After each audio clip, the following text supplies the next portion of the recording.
কে terrorist সাজাতে চাইছে, ইসলামকে টেরোরিস্ট, আতঙ্কবাদ, এই ইসলামকে এরা জঙ্গিবাদ হিসেবে গোটা পৃথিবীর সামনে অ্যাডভার্টাইজ করার চেষ্টা করছে।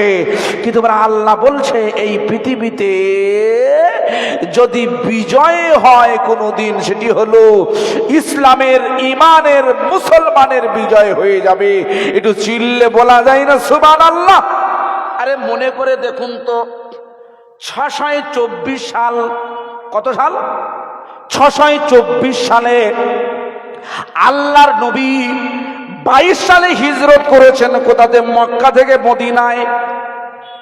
মক্কা থেকে মদিনায় চলে এসেছেন কেন? ওরা এত লাগাতার রসুলের উপরে অত্যাচার বানিয়ে দিয়েছিল, আল্লাহর হাবিবের উপরে ওরা প্রেসার ক্রিয়েট করছিল। এই কারণে আল্লাহর হুকুমে 22 সালে উনি হিজরত করতে বাধ্য হয়েছিলেন। খুব ভালো করে শুনে নিন, 22 সালে নয়, 24 সালে। জায়গাটির নাম হলো বদর।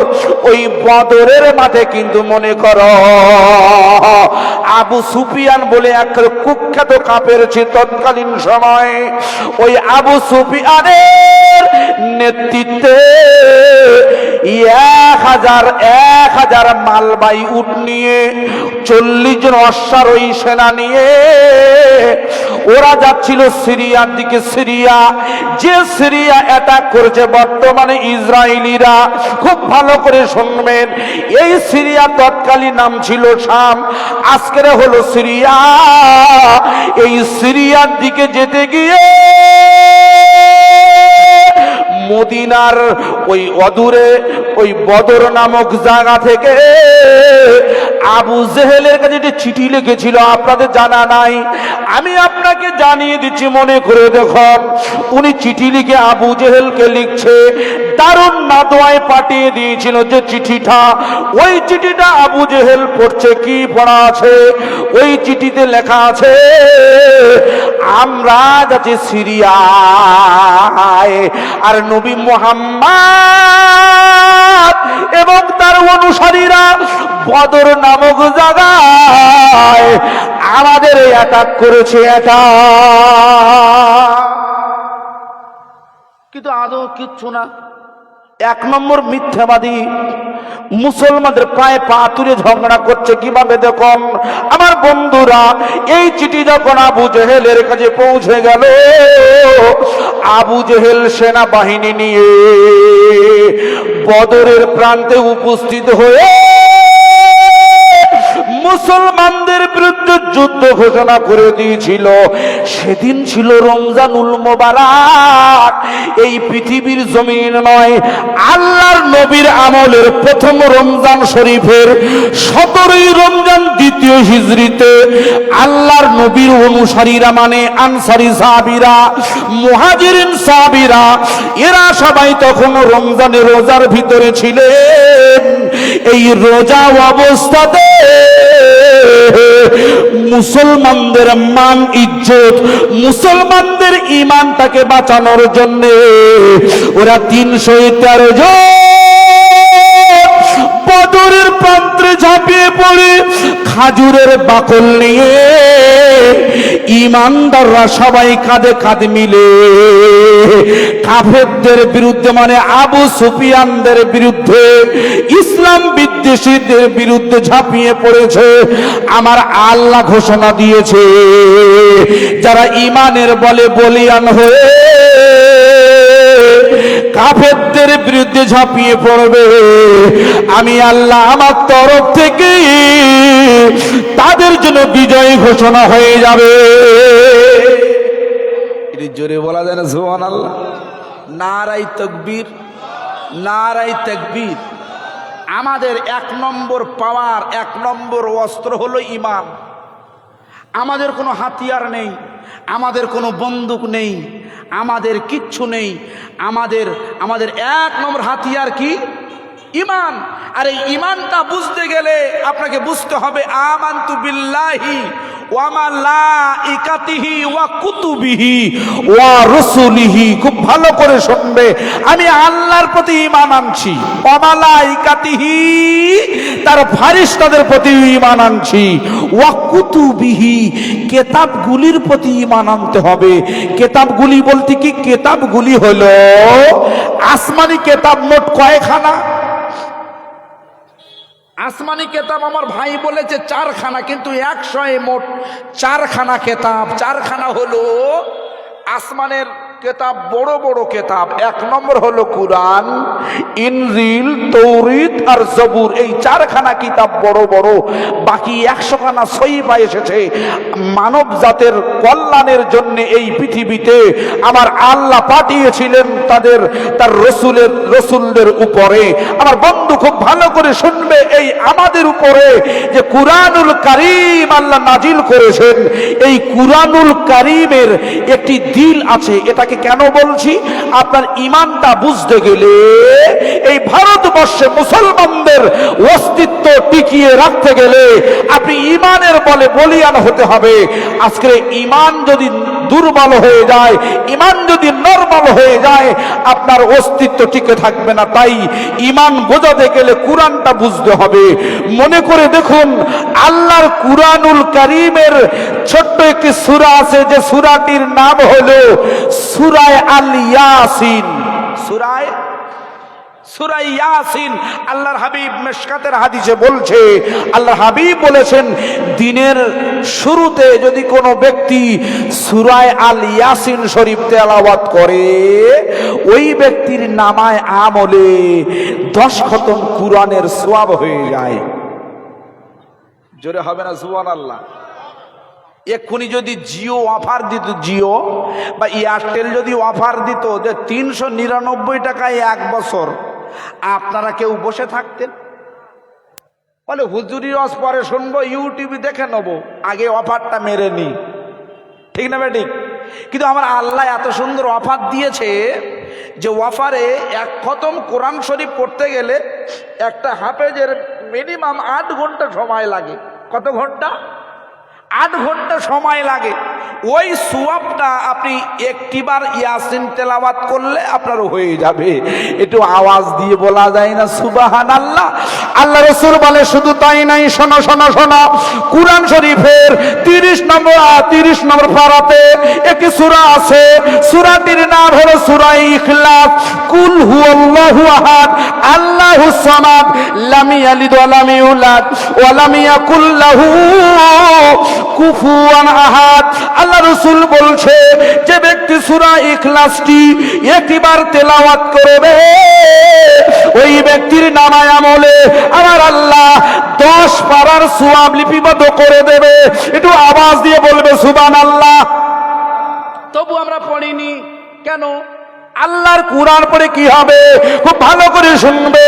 কুরআন শরীফ থেকে আজকে সম্পর্ক ছিন্ন হয়েছে বলে, কুরআন শরীফ নিয়ে গবেষণা করিনি বলে, কুরআন শরীফকে সম্মান করিনি বলে, কুরআন দিয়ে জীবন বানাইনি বলে আজকে আমাদের লাঞ্ছিত হতে হয়, আজকে আমাদের অপমানিত হতে হয়। আমার বন্ধুরা, তাই আমি আপনাদের কাছে অনুরোধ করছি, কুরআন শরীফ নিয়ে আপনি অভিযান চালিয়ে দিন, কুরআন শরীফ নিয়ে জীবনটা বানিয়ে নিন, কুরআনের আদেশ নিষেধগুলো মেনে চলুন, আল্লাহর রহমত নাজিল হবে। বদরের প্রান্তরে যেমন আমার আল্লাহর রহমত নাজিল হয়েছিল, একদিকে 313, এরাই হলো সংখ্যালঘু, ওরা হলো সংখ্যাগরিষ্ঠ 1000 সেনাবাহিনী। যখন যুদ্ধ শুরু হয়েছে, ওদের হাতে ঢাল তলোয়ার আছে, মুসলমানদের হাতে কোনো তলোয়ার নেই। আল্লাহ রাসূল দিয়েছে খাজুরের ডাল, খাজুরের বাকল। কিতাবে এসেছে ওই খাজুরের ডাল দিয়ে যখন আক্রমণ করছে, ইবনে হিশামটা খুলবেন প্রথম খণ্ড। গল্প করছি না আমি, জুলফিকার আজিজি কিতাবের হাওলা দিয়ে যায়। ইবনে হিশাম প্রথম খণ্ড খুলবে। ইবনে হিশামে বলেছে, খাজুরের ডাল নিয়ে যখন আঘাত করছে,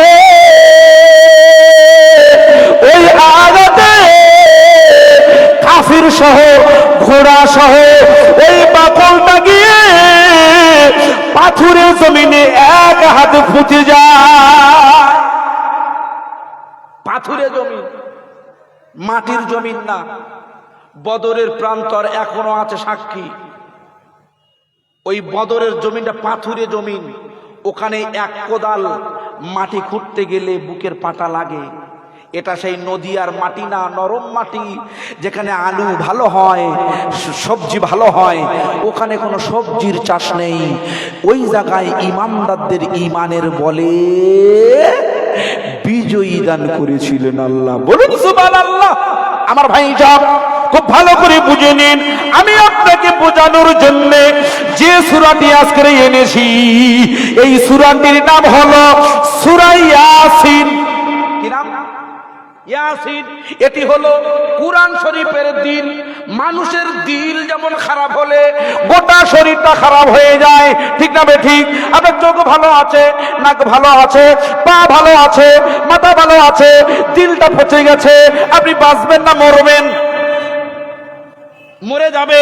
এই জন্য আল্লাহর হাবিব বলেছে, এই মানুষের কলিজার ভিতরে যে দিলটি আছে, এই দিলটি যখন খারাপ হয়ে যায়, আল্লাহ থেকে যখন গাফেল হয়ে যায়, এরা মেহফিলে বসতে চায় না। কারণ এই দিলটা খারাপ হয়ে গেলে কুরআন ভালো লাগে না, এই দিলটি খারাপ হয়ে গেলে নামাজ ভালো লাগে না, এই দিলটি খারাপ হয়ে গেলে ওই টুপি ভালো লাগে না, রমজানের রোজা ভালো লাগে না। সুতরাং দিলটাকে ভালো করতে গেলে বেশি বেশি বেশি বেশি বেশি বেশি করে আমল করতে হবে, জিকির করতে হবে, আল্লাহর নামে জিকির করতে হবে, দিলটা চাঙ্গা হয়ে যাবে। তাই কুরআন শরীফের দিল হলো সূরা ইয়াসিন। তাই কবিতার ভাষায় বলছে, কি বলছে জানেন? কেউ বা তোমায় পাগল বলে, কেউ বা তোমায় পাগল বলে, কেউ বা বলে আল আমিন। আল্লাহ তাআলা ডেকে বলে, ও যে আমার ইয়াসিন। কেউ তোমার পাগল বলছে, কেউ বলছে আল আমিন। আল্লাহ ডেকে বলছেন না, উনি আমার ইয়াসিন। ইয়াসিন বলে রসুলকে সম্বোধন করে ডেকেছে। ইয়াসিন শব্দের অর্থ হলো, এই ইয়াসিন শব্দ হলো হুরুফে মুকাত্তাআত। পৃথিবীর কোন জ্ঞানী আজ পর্যন্ত আলিফ লাম র, আলিফ লাম মিম, ত হা, ইয়াসিন, হা মিম এগুলো অর্থ করতে পারেনি। কিন্তু আল্লাহ রসুল তিনি জানতেন, কিন্তু বলেননি। আমাদের কোরআন শরীফকে আমাদেরকে সাম্প্রদায়িক সাজাচ্ছে, কোরআনকে টেরোরিস্টের কিতাব, বোমের কিতাব সাজিয়ে দিচ্ছে। আমার বন্ধুরা, কিন্তু এই কোরআন হাজার বছর ধরে আল্লাহ চ্যালেঞ্জ করে দিয়েছে, তোমরা বেশি মাথামাতি করো না। আমি যে কোরআন দিয়েছি, এই কোরআনের পূর্ণাঙ্গ ব্যাখ্যা তোমরা করতে পারো না। চিল্লে বলা যায় না সুবহানাল্লাহ। এই জন্য সূরা ইয়াসিনের আজ পর্যন্ত ইয়াসিনের কোনো ব্যাখ্যা করতে পারেনি। সুতরাং পৃথিবীর কোনো মুফাসসির আজও পর্যন্ত বলতে পারেনি। তারপরের আয়াত আল্লাহ বলছে, ওয়াল কুরআনিল হাকীম। আল্লাহ বলছে ওয়াল কুরআনিল হাকীম, এটি হলো বিজ্ঞানময় কিতাব। ভাই শুনছেন? এটি হলো বিজ্ঞানময় কিতাব। আমাদেরকে ওরা খাটমোল্লা বলে, ভালো করে বুঝবে। খাটমোল্লা মানে আমরা অজ্ঞ, আমরা মূর্খ, আমরা কিচ্ছু জানি না, আমরা চাঁদে যেতে পারি না, আমরা ট্রেন চালাতে পারি না, প্লেন চালাতে পারি না, কিচ্ছু জানি না। কিন্তু আল্লাহ বলছে ওয়াল কুরআনিল হাকীম, এই কুরআনটা হলো বিজ্ঞান। কিন্তু দুর্ভাগ্য, আমরা কোনোদিন এই বিজ্ঞানটা কোথায় লুকিয়ে আছে কোরআনে আমরা কেউ বুঝতে পারি না। আজ পর্যন্ত আমরা কোরআনে কোথায় বিজ্ঞান আছে আমরা কেউ জানি না। খুব ভালো করে বুঝবেন, আমি আপনাকে বুঝিয়ে দেব। এই মংসাহাটি গ্রামে আপনাদের প্রাথমিক বিদ্যালয় আছে, প্রাথমিক আছে, পড়েছেন? আমরা পড়েছি ক্লাস 1 থেকে 2 থেকে 3 থেকে 4, 5 গেলে হাই স্কুলে যেতে হয়। দেখবেন এখান থেকে 30 বছর আগে এই প্রাথমিক বিদ্যালয় স্কুলে একটা পড়ানো হতো। দেখবে ছবি দিয়ে 5টা ছবি ছিল, দেখবেন প্রথমে ছোট, তারপরে আর একটু বড়, তারপর আরো একটু বড়, তারপর আরো একটু বড়, তারপর পুরো বড়। প্রথমে ছোট বাঁদর, তারপরে বড়, তারপর বড়, এমনি করে পুরো বাঁদর। ব্রিটিশ বিজ্ঞানী তিনি গবেষণা করে বলেছেন যে মিস্টার ডারউইন তিনি বলছে এই পৃথিবীতে মানুষ নাকি এসেছে বাঁদর থেকে। উনি এটাই বোঝাতে চেয়েছে আমরা যারা এখন দু পেয়ে আমরা মানুষ, আমরা নাকি মানুষের বাচ্চা না, আমরা সবাই বাঁদরের বাচ্চা। বলুন নাউজুবিল্লাহ। এই আমরা কোনোদিন বাঁদরের বাচ্চা হতে পারি ভাই? এক নম্বর মানুষ না? কোথায় লেখা আছে? ওরা তো বিজ্ঞান বলেছে। এখান থেকে 130 বছর আগে থিওরি দিয়েছে বিজ্ঞানী মিস্টার চার্লস ডারউইন, ব্রিটিশ বিজ্ঞানী। কিন্তু আল্লাহর কুরআন বলছে না, মানুষ বাঁদরের বাচ্চা হতে পারে না। মনে করে দেখুন 610 সালে আল্লাহর নবী হেরা পর্বতে জাবালে নূরে বসে আছেন। রাতের গভীর রমজানুল মুবারক মাস, লাইলাতুল কদর, যে লাইলাতুল কদরে আমরা গোসল করে আমরা কদরের নামাজ পড়ার জন্য উদগ্রীব হয়ে মসজিদের দিকে দৌড়ে চলে যাই। যে লাইলাতুল কদরের নামাজ পড়লে এক রাত যদি কেউ রাত জেগে নামাজ পড়তে পারে, আল্লাহর হাবিব বলছেন ওই ব্যক্তির নামায় আমলে 1000 মাসের চাইতে ওই রাতের একটি রাতের সওয়াব বেশি হয়ে যায়। একটু চিল্লে বলুন। এত পবিত্রতম রাতে আল্লাহর নবী জাবালে নূরে বসে আছেন, হেরা গুহায় বসে আছেন, ধ্যান করছেন। খুব ভালো করে মনে করে দেখুন। হঠাৎ করে রাত গভীর হলো, সাদা পোশাক পরিহিত একজন ফারিস্তা আল্লাহর আসমান থেকে সরাসরি নেমে এলো। আপনি অবিশ্বাস করবেন না, এটাই বাস্তব। আল্লাহর হাবিব তখন কোরআন পৃথিবীতে আসেনি। হুজুর আমার উনি যখন ধ্যান করছেন হেরা গুহায়, তখন সাদা পোশাক পরিহিত ওই আল্লাহর ফারিস্তা গুহার উপরে যখন নেমে গেল, আল্লাহর নবী জগৎগুরু বিশ্বগুরু হাবিবুল্লাহ জনাবে রাসূলুল্লাহ হুজুর আমার একটু ভীতু হয়ে গেলেন, একটু ভীতু সন্ত্রস্ত হলেন। আল্লাহর ভক্ত জিবরিল আমি বলছে হুজুর আপনি ভয় পাবেন, আপনি ভয় পাবেন না, আমি কোনো প্রেতাত্মা নই, আমি কোনো জিন বা ভূত নই, আমাকে আল্লাহ তাআলা ফারিস্তা হিসাবে আপনার কাছে নাজিল করেছে। হুজুর হুজুর হুজুর আপনি পড়ে নিন, আপনি পড়ে নিন। আল্লাহ রাসূল বলছে কি পড়বো? বলছে আপনি পড়ে নিন। বলে আমি পড়তে পারি না। আল্লাহর ফারিস্তা জিবরিল আমিন ওরফে রুহুল আমিন ওই সময় আল্লাহর নবীর সাথে একবার নয় তিনবার মোলাকাত করে নিয়েছে। আর উনি বলছেন ইকরা বিসমি রাব্বিকাল্লাযী খালাক। আমার বন্ধু যে কুরআন নিয়ে আমরা গর্ব করি, এই কুরআনটা নাজিল হচ্ছে সর্বপ্রথমে হেরা গুহায় জাবালে নূরে 610 সালে আল্লাহর নবীর প্রতি নাজিল হচ্ছে। এই নাজিলকৃত আয়াতের অর্থটা কি? ইকরা বিসমি রাব্বিকাল্লাযী খালাক। হে নবী আপনি পড়ুন পড়ুন পড়ুন পড়ুন ওই রবের নামে যিনি আপনাকে তৈরি করেছে। পড়ুন আপনার ওই রবের নামে যে আল্লাহ আপনাকে তৈরি করেছে। আমাদের ধর্মগ্রন্থ আল কুরআনের প্রথম আয়াতে যদি মুসলমানদের পড়ার কথা বলা হয়, তাহলে আমরা কোন নিরিখে কোন অ্যাঙ্গেলে কাঠমোল্লা হতে পারি আমাকে বোঝাতে পারেন ভাই? আপনি পড়েননি আপনার দোষ, আপনি কোরআন জানেন না আপনার দোষ। কিন্তু কোরআনটা গবেষণা করতে হবে। কোরআন যারা গবেষণা করেছে তারাই কিন্তু ইমানদার হয়েছে। আর যদি ইমানদার নাও হয়, অন্তত ইসলামের বিরুদ্ধে এই আঙুল তুলে কথা বলতে পারেনি। একটু জোরে বলুন সুবহানাল্লাহ। মিস্টার ডক্টর শিবশক্তি মহারাজ, যারা শিক্ষিত মানুষ আছেন একমত হয়ে যাবেন। গালগপ্প করছি না, আমি থিওরি দিয়ে বলছি আপনাকে। উত্তরপ্রদেশের বৃন্দাবন, যেখানে আমার হিন্দু দাদারা দিদি মায়েরা তীর্থ করতে যান, আমরা যেমন ফুরফুরা শরীফে আজমির শরীফে যাই, আমার বন্ধু ভালো করে শুনবে, আজমির আর কি করে যাব, ব্যাখ্যাই যাচ্ছি না, ওরা দাবি করছে, বিভিন্ন দাবি করতে পারে। ইদানিং আমাদের সৌদি আরবের কিছু নর্তকীরা বেহায়া, এরা কাবা শরীফ, আমি কাবার কথা প্রথমে বলছিলাম, এরা কাবা শরীফের একটি মডেল তৈরি করেছে। কাবা শরীফের আদলে কাঁচ দিয়ে একটি নকল কাবা তৈরি করেছে।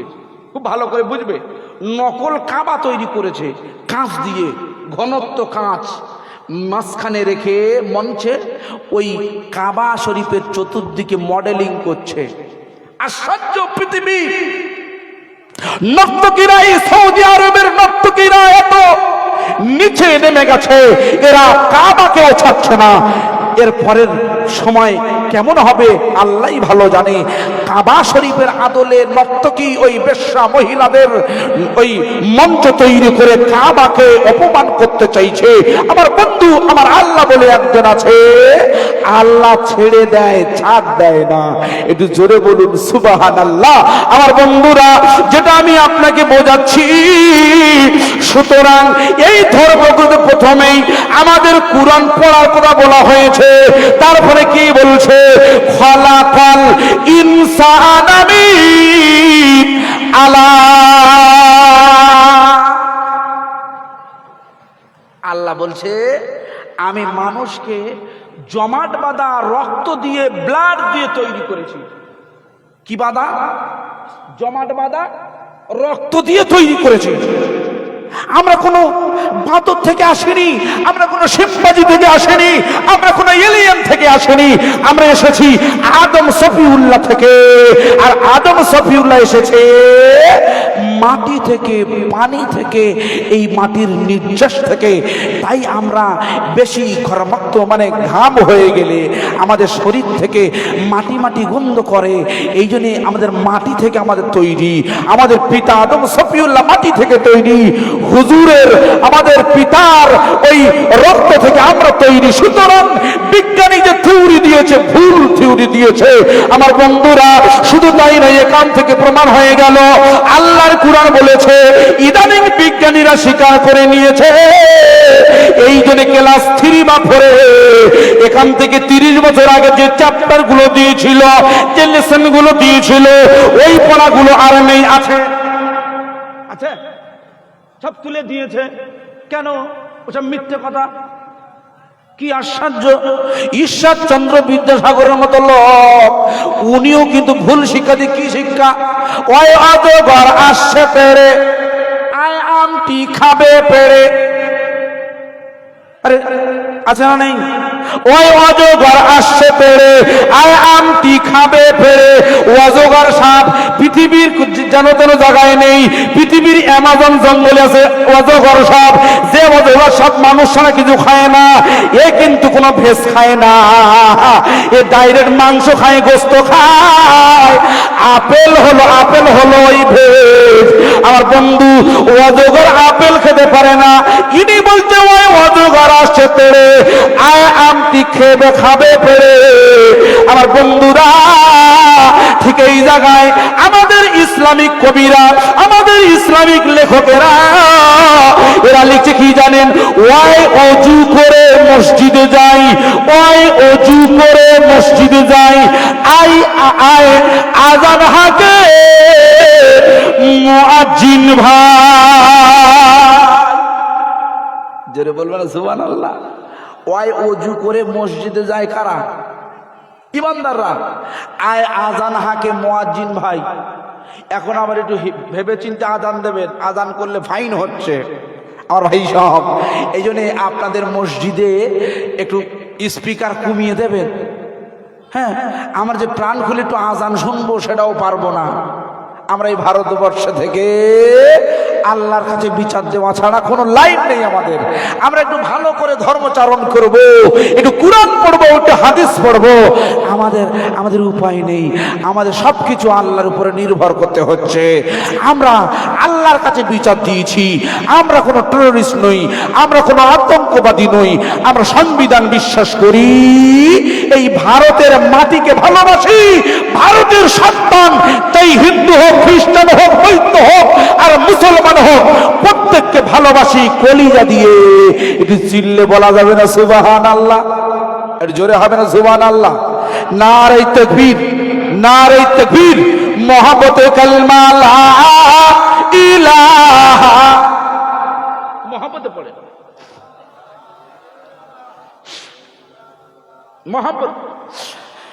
লা ইলাহা ইল্লাল্লাহ মুহাম্মাদুর রাসূলুল্লাহ।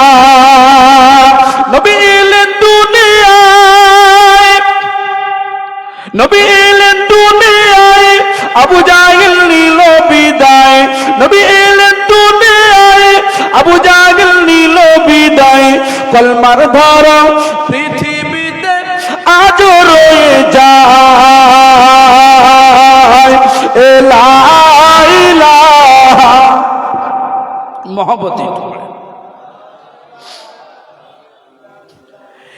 লা ইলাহা ইল্লাল্লাহু মুহাম্মাদুর রাসূলুল্লাহ। सिदरा से भी आगे कौन गायब, जिब्रील आमी से पूछे। बोलो सुभानाल्लाह। सिदरा से भी आगे कौन गायब, जिब्रील आमी से पूछो। मेरा जी का दूल्हा कौन बना, जिब्रील आमी से पूछे। আর জোরে বলুন সুবহানাল্লাহ। নারে তাকবীর, নারে তাকবীর। এই গজলে বলছে আল্লাহর নবী যখন মেরাজে যাচ্ছে, ওয়াজ ভুলে যাবেন না, আল্লাহ রসুল যখন মেরাজে যাচ্ছে, জিবরিল আমিনের আগে কে গিয়েছিল জিজ্ঞাসা করো, খুব ভালো করে বুঝবে। সিদরা সে ভি আগে কौन गया, जिब्रील आमी से पूछो।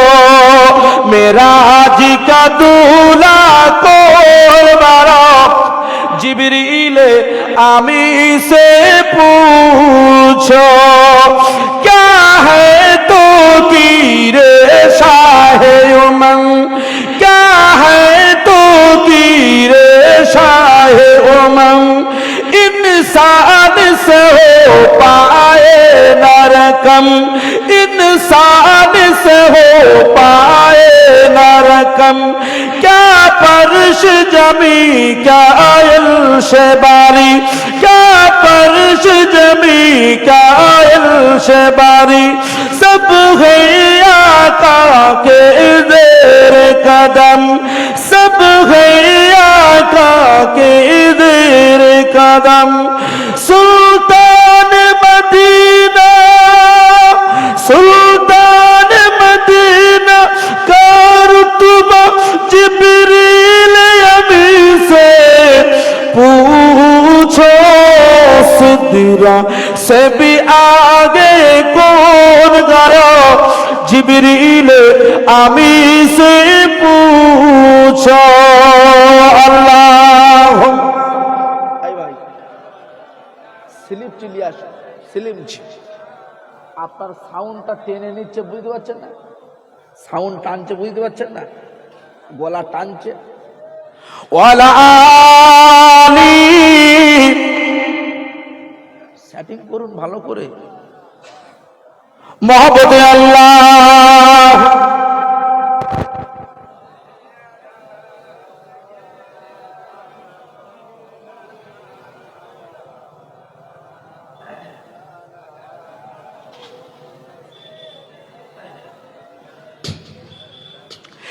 जिब्रील से रब ने फरमाया, जिब्रील से रब ने फरमाया, जन्नत की सवारी लेकर जा, जन्नत की सवारी लेकर जा, महबूब से जाकर कह दे, महबूब से जाकर कह दे, अब आगे करे वो सैर जरा, अब आगे करे वो सैर जरा।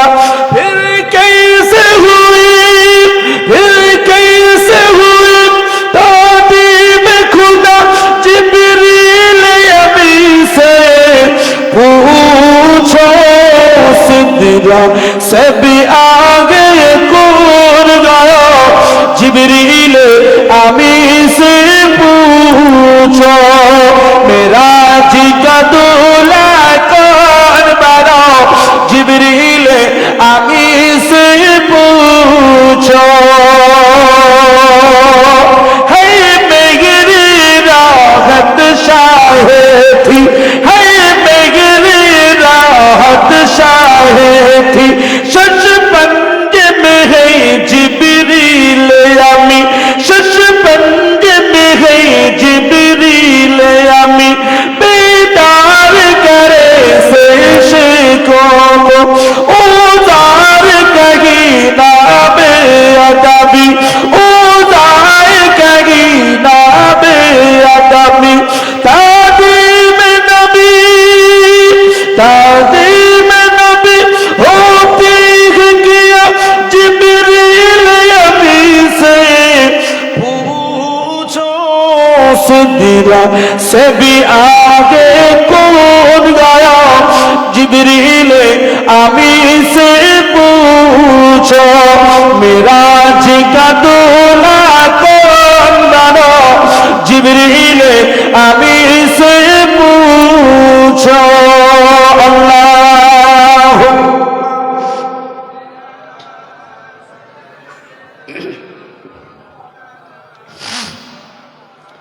ওয়ালা আলি,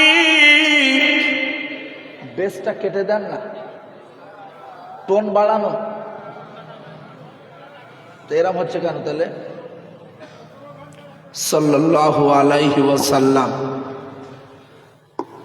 মাইক আমার সেটিং হয়নি ভাই, কোনো সাউন্ড কানে আসছে না, হয়তো সেট ভালো, সেটিংয়ের ব্যাপার থাকে। এসব বড় বড় মিটিং মিটিং আর জলসা আলাদা, ঠিক না বেটি? এখানে সুর দিয়ে বলতে হয়, সেইভাবে রিভাব দিতে হয়, ইকো অনেক সিস্টেম আছে। আমার ভাই কি করছে, বড় সেট আউডিটা তো সব বড় বড় সেট একভাবে করে দেন, সাউন্ড টেনে নিচ্ছে, তাতে কষ্ট হচ্ছে, শীতকালে ঘাম বেরোচ্ছে, বুঝতে পারছেন না আমার ভাই? সব আমি যে জায়গায় আলোচনা রাখতে চাইছিলাম আপনাদের কাছে, আল্লাহর কুরআন থেকে আমি উদ্ধৃতি দিয়ে, এখন খুব গভীর রাত তো, শয়তান আপনাদের কলিজায় ধোঁকা দেবে। এখনো বসে আছিস, রাত 12টা বাজতে যায়, ঘুমোবি নে আবার, ঠিক না বেঠিক? বাড়ি যা, ঘুমো, আর কত শুনবি? ওর বেশি ইমান পাকা করলে সমস্যা। আমি ইমানের উপরে টপিকটা রাখতে গিয়ে কোরআনটা বোঝাচ্ছি। কোরআন কেন বুঝতে হবে? ইমান, কোরআন না বুঝলে ইমান বুঝতে পারবে না। এই জন্য দেখবেন কিছু কিছু সময় গ্রামের কিছু সময় মুসল্লি বেড়ে যায় মসজিদে, দেখবেন একটা সময় থাকে শীতকালে বেশি বাড়ে, শীতকালে বেশি বাড়ে, মুসল্লি বাড়ে, আবার গরমকালে এলে মুসল্লি কমে যায়। এটা কি ফেরা? শীতকালে বাড়ছে, গরমকালে কমে যাচ্ছে, ফেরা কি? ফেরা হলো এই, যারা নামাজে যাচ্ছে এরা সুবহানাল্লাহ জানে না। আমার বাস্তব জিজ্ঞাসা করা, আমি জিজ্ঞাসা করেছি অনেককে, এই আপনি নামাজ পড়েন বলুন তো, তাশাহুদটা বলেন তো, আপনি নামাজ পড়েন বলুন তো, দোয়া কুনুতটা বলেন তো। 70 বছর নামাজ পড়ছে, অনেক 80 বছর নামাজ পড়ছে, সিজদায় গিয়ে কি বলতে হয় জানে না। এই নামাজটা তো বেশিক্ষণ লাস্টিং করতে পারে? নামাজের মর্ম বোঝে না তো তো কি করে লাস্টিং করবে? এই জন্য কুরআন বুঝতে হবে ঈমান বুঝতে গেলে, ঠিক না বলে? আর ভাই তাই আপনাকে ঈমানটা বোঝাচ্ছি, কুরআন বোঝাচ্ছি, কারণ ঈমান বুঝতে গেলে কুরআন বুঝতে হবে। আল্লাহ বলছেন ওয়াল কুরআনি হাকীম, এই কুরআন হলো বিজ্ঞানময় একটি কিতাব, যার উদ্ধৃতি হলো এই কুরআন থেকে আমি প্রমাণ করে দিয়েছি। আল্লাহর খালাকাল ইনসানা, এই কুরআন বলছে মানুষ পৃথিবীতে এসেছে জমাট বাঁধা রক্ত দিয়ে। মিস্টার ডারউইন বলছে না, মানুষ এসেছে বাঁদর থেকে। তাই এই 2024-এর শেষ লাগনে 2025-এর শুরুতে এই বায়ানটা মনসাটিতে করে গেলাম, শুনে নিন।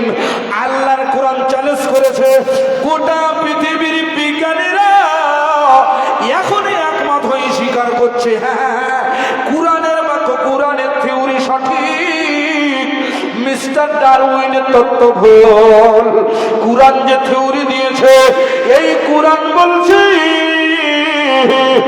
মানুষ মানুষ জমাট বাঁধা রক্ত দিয়ে এসেছে।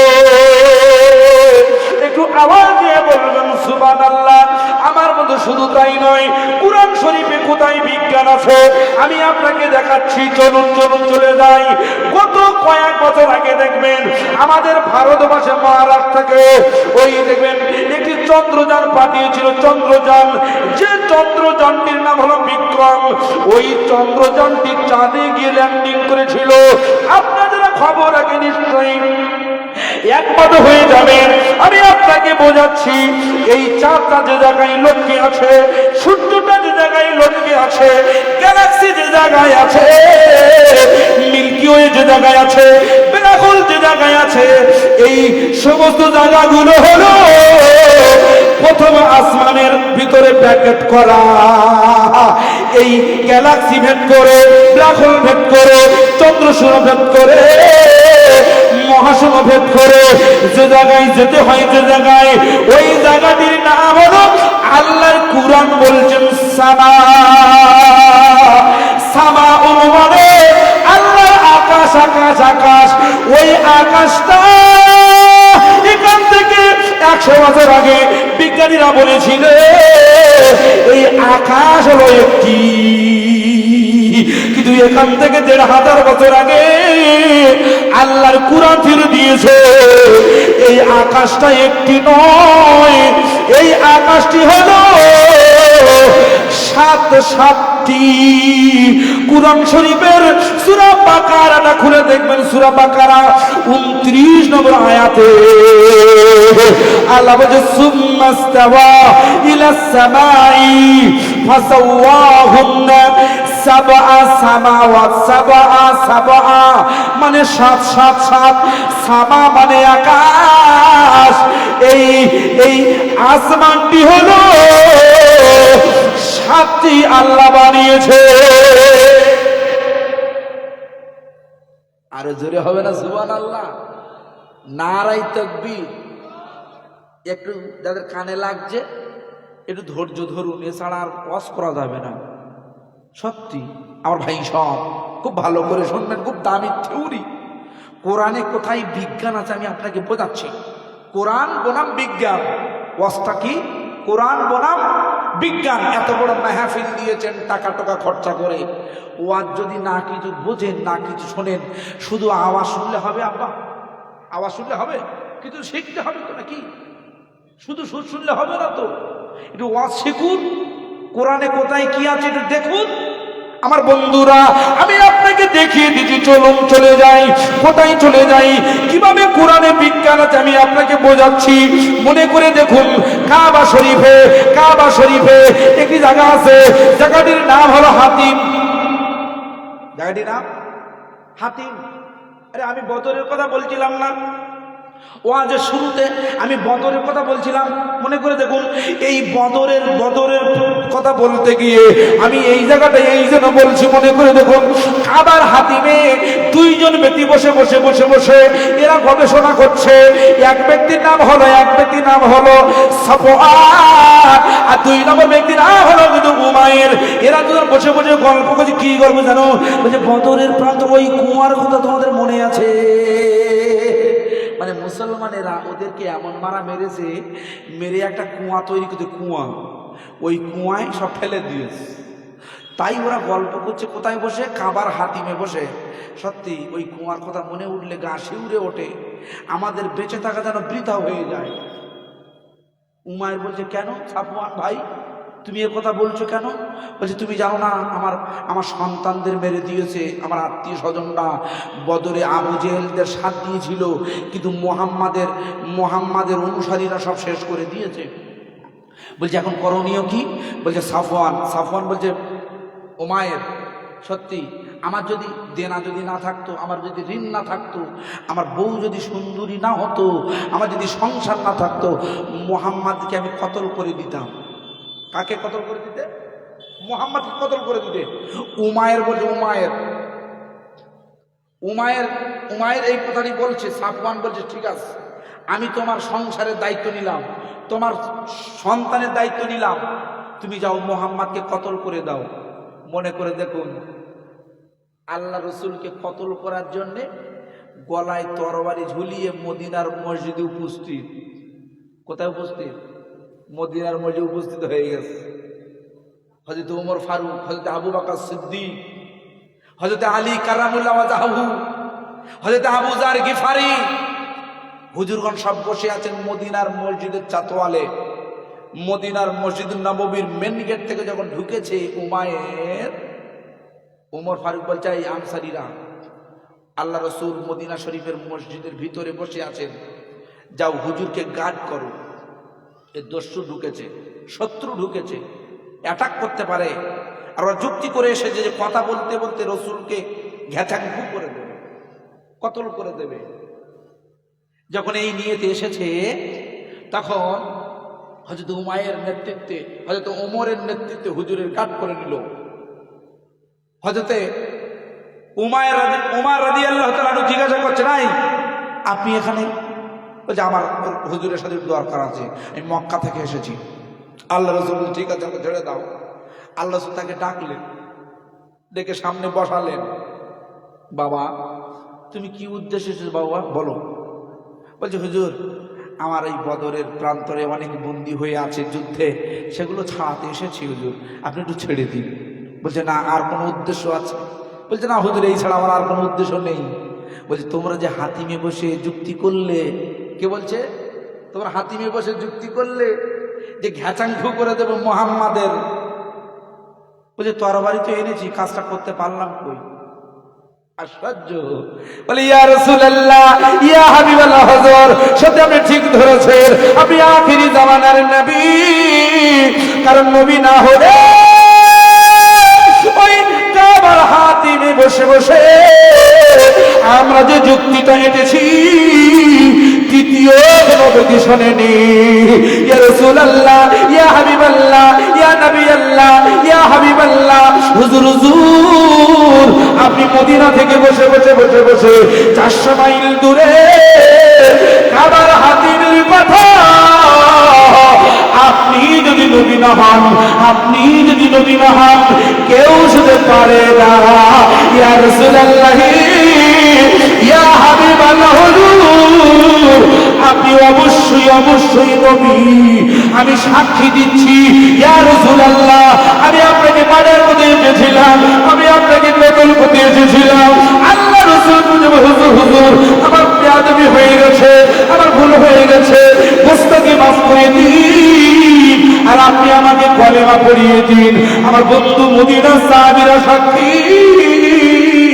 ওই মদিনার সাহাবীরা সাক্ষী, আল্লাহর নবী আল্লাহর হাবিব হযরত উমার রাদিয়াল্লাহু তাআলা আনহুর হাতটা ধরে পড়িয়ে দিয়েছে কলমা লা ইলাহা ইল্লাল্লাহু মুহাম্মাদুর রাসূলুল্লাহ। একটু আওয়াজ দিয়ে বলবেন সুবহানাল্লাহ। আমার বন্ধুরা খুব ভালো করে শুনে নিন, রাতের গভীরে আমার এই ওয়াজটা শুনে নিন। ওই কাবার হাতিমে আল্লাহর নবী 619 সালে নয় 621 সালে শুয়ে আছে। আল্লাহর ফেরেশতা জিবরিল আমিন ওরূপে রুহুল আমিন এসেছে। আল্লাহর ফেরেশতা এসেছে, আল্লাহ রাসূলকে সালাম দিতেছে, আসসালামু আলাইকা ইয়া রাসূলুল্লাহ, আসসালামু আলাইকা ইয়া হাবিবাল্লাহ হুজুর। আপনি চলুন চলুন চলুন চলুন চলুন চলুন। আল্লাহর হাবিব বলে কোথায় যাব? ও ভাই জিবরিল আমিন বলো, এই রাতের গভীরে শোনেনি ওই সুসংবাদটি আল্লাহ আপনাকে শোনানোর জন্য আমাকে পাঠিয়েছে। বলে কি সুসংবাদ বলো? ওই সময় আল্লাহর ফেরেশতা বলছেন, হুজুর আল্লাহ তাআলা তার দরবারে আপনাকে খাস দাওয়াত পাঠিয়েছে। জোরে বলবেন না সুবহানাল্লাহ, নারায়ে তাকবীর। খাস দাওয়াত নামা পাঠিয়েছেন কার হাত দিয়ে? জিবরিল আমিন আলাইহিস সালাতু ওয়াস সালামের মাধ্যমে। আল্লাহ রাসূল খুশিতে বাগে বাগ হয়ে গেছে। আমাদের যদি কেউ সুসংবাদ দেয় আমরা খুশিতে বাগে বাগ হব না? কালকে বা আজকে রাতে যদি আপনাকে বলে যে চলো খানায় কাবায় যাই, যত টিকিটের দায়িত্ব আমার, যত খরচা সব আমার, আপনি শুধু চলুন, পাসপোর্ট ভিসা করে দেব, আপনি খুশি হবেন না? আরে জীবনে যে জায়গায় যেতে পারেনি ওই জায়গায় খানায় কাবায় যাব, যে জায়গায় গেলে 1 রাকাত নামাজ পড়লে 1 লক্ষ রাকাতের সওয়াব হয়। খানায় কাবার চাতওয়ালে 1 রাকাত পড়লে 1 লক্ষ হয়। ওই জায়গায় যাব, খুশিতে বাগে বাগ। আল্লাহ রাসূল বলে, ভাই ও ভাই জিবরিল আমিন ভাই বলো বলো বলো বলো বলো বলো, আল্লাহর দরবারে যেতে গেলে আমাকে কি করতে হবে বলো? ওই সময় জিবরিল আমিন বলে, হুজুর আপনাকে কিছু করা লাগবে না, আপনাকে কিছু করা লাগবে না, আপনি শুধু উজুটা করে নিন। কোন কোন কিতাবে এসেছে আমার আল্লাহর নবীকে নিয়ে যাওয়ার আগেই সিনা চাক করেছিল। যে সিনা চাকটি মা হালিমার ঘরে হয়েছিল, ওই সিনা চাকটি নবীকে আবার কাবার হাতিমে করেছিল। আমি জমজমের পানি দিয়ে হুজুরের তিল কলিজাগুলো ধৌত করে নিয়ে বোরাকে চাপিয়ে নিয়ে হুজুর আমার রওনা হয়েছে।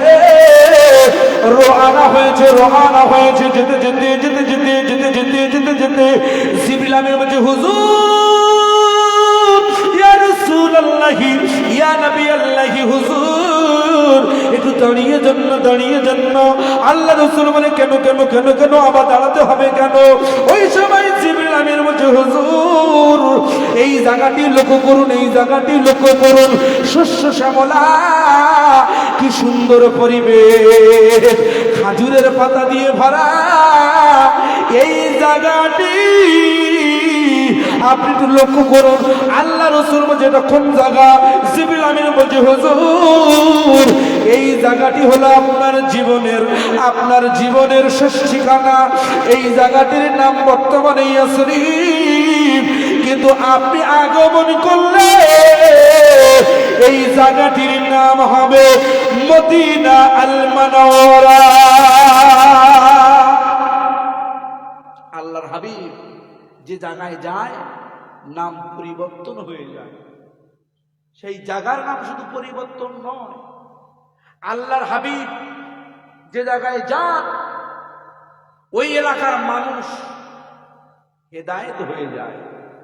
আল্লাহ রাসূল যে পৃথিবীতে আসে ওই পৃথিবীর মানুষ নূরে নূরান্বিত হয়ে যায়। বলুন সুবহানাল্লাহ, একটু জোরে বলেন না সুবহানাল্লাহ, আরে মন খুলে বলেন না সুবহানাল্লাহ, নারে তাকবীর। আল্লাহ রাসূল আখেরি জামানায় এসেছেন, এটা হলো আখেরি জামানা। বেদের ভাষায় হলো এটি হলো কলকির জামানা। কলকির অবতার। ওদের বেদ পুরাণের ভাষায় এত নীলন্নন্তরে মেলেচ্ছ আচার্যের সমন্বিত মোহাম্মদ ইতি খ্যাত শিষ্য শাখা সমন্বিত নিরীপশেব মহাদেবং মরুস্থল নিবাসিন। আখেরি জামানার ওই কলকি জামানায় যিনি অবতার হয়ে আসবে তার নাম হবে, তার ঠিকানা হবে, তার ঠিকানা হবে মরুস্থল নিবাসিনম। মরুস্থল নিবাসিনম মানে মরুভূমি, মরুভূমি, মরুভূমি। এই জন্য কবিতার ভাষায় বলছে নূর নূর নূর, আজি নূর এসেছে, সাহারার বুকে আজি ফুল ফুটেছে। এই সাহারা হলো একটি মরুভূমির নাম। এই মরুভূমির আরো একটি নাম হলো এই মরুভূমির আরো একটি নাম হলো হেজাজ নগর। এই জায়গায় রাসূল এসেছে। এই জন্য বেদ তার ভাষায় বলছে উষ্টারা যশ প্রবাহানো, তিনি উটের উপরে সওয়ার হয়ে আগমন করবে। মনে করে যখন নবী মুহাম্মদ রাসূলুল্লাহ হুজুর আমার মা হালিমার বাড়ি যখন যাচ্ছিলেন উটের উপরে সওয়ার হয়ে যাচ্ছেন, আপনি জানেন না তাই মনে করে দেখুন একটি জায়গা মক্কা থেকে ওই সাদ অঞ্চলে তয়েফে যাওয়ার সময় একটি জায়গায় হামলা হয়েছিল, রাসূলের উপরে অ্যাটাক হয়েছিল। কারা অ্যাটাক করেছে? ইহুদিরা অ্যাটাক করেছিল। ইহুদিরা খুব ভালো করে বুঝবেন যে ইহুদিরা বর্তমান ইসরায়েলের ইহুদিরা প্যালেস্টাইনে হামলা করে গাজার হামাসকে শেষ করে দিতে চাইছে, ওদিকে সিরিয়ার উপরে আক্রমণ করছে। ওই বাশার আল আসাদ যখন পলাতক হয়ে গেছে মুসলমানদের উপরে আক্রমণ করার চেষ্টা করছে। আমার বন্ধুরা এই ইহুদিরা তো খতরনাক, এরা মনে করেছিল নবী ইউসুফ আলাইহিস সালামকে কূপের ভিতরে ফেলে দিয়ে নবীর নবুত্বকে শেষ করে দেব, কিন্তু আল্লাহ বলে তোরা জানিস না এই নবী ইউসুফকে তোরা কুয়ায় ফেলবি, আর ওই কুয়ার অপর দিককে তুলে নিয়ে মিশরের শাহেনশাহ মিশরের বাদশা বানিয়ে দেব। একটু চিল্লে বলা যাবে না সুবহানাল্লাহ। এরা এরা এরা নিজের দায়িত্ব নিয়ে গোটা পৃথিবীতে একটি সন্ত্রাসবাদ, একটি অরাজকতা তৈরি করার চেষ্টা করছে, ইমানদারদের ইমান হরণ করার চেষ্টা করছে, কিন্তু পারবে না। আমার বন্ধুরা শুনে নিন আল্লাহর নবী আল্লাহর হাবিবকে বলছেন হুজুর এই জায়গাটির নাম হলো ইয়াসরিব। এই ইয়াসরিবে আপনি আসবেন, আপনি হিজরত করে আসবেন। আপনি এই জায়গায় আসলে এই জায়গাটির নাম হবে মদিনা। আল্লাহ রাসূল বলতে দাঁড়াও ভাই, জিবরিল আমিন দাঁড়িয়ে গেল, ওই মদিনার মাটিতে ল্যান্ডিং করে নিল। মদিনার মাটিতে নেমে গিয়ে 2 রাকাত নামাজ আদায় করে আল্লাহর দরবারে হাত তুলে দোয়া চাইল, আল্লাহ ওগো আমার আল্লাহ, এই সেই জায়গা মদিনা, এই সেই জায়গা মদিনা যে জায়গায় আমার কবর হবে, যে জায়গায় আমার মাজার হবে, যে জায়গায় আমার উম্মতিরা আসবে, আমাকে সালাম দেবে।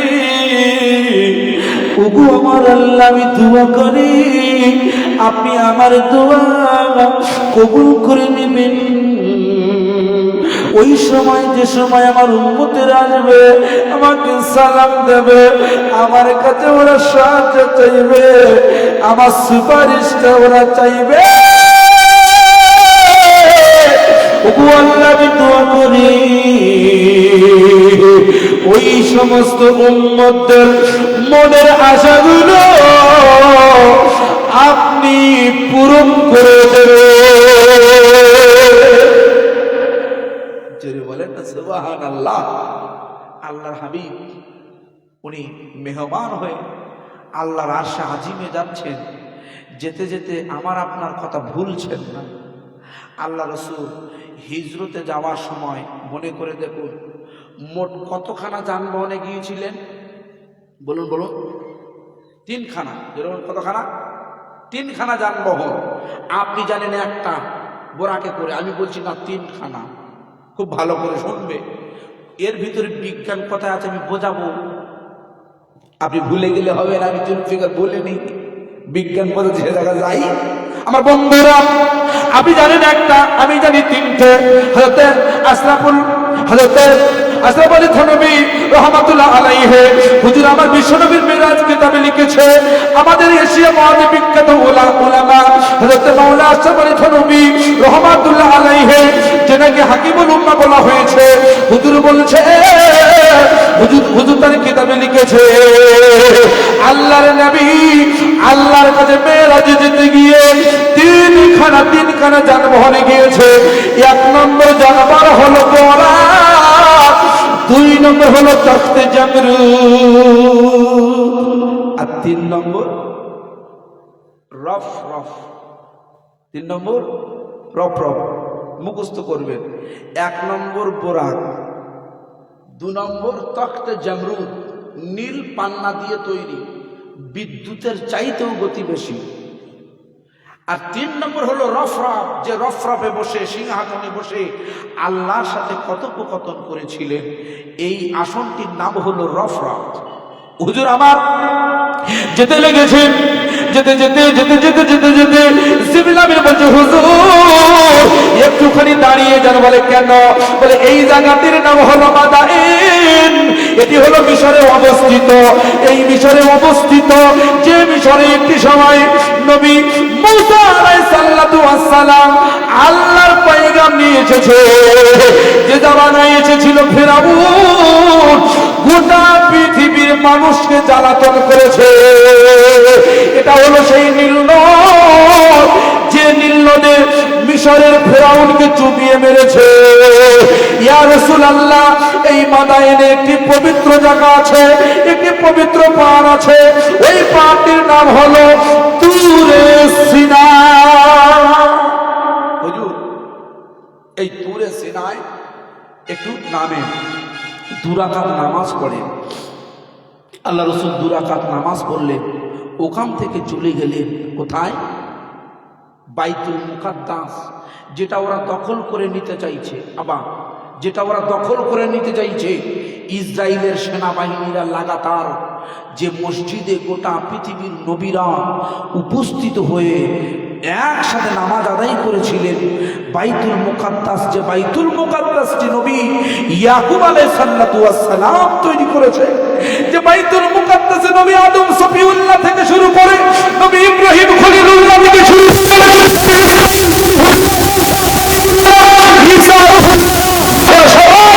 আল্লাহর নবীর পেছনে ইক্তিদা করে নামাজ পড়েছিল। তাই আল্লাহ রাসূলকে বলা হয়তো ওমা মুহাম্মাদুন ইল্লা রাসূল।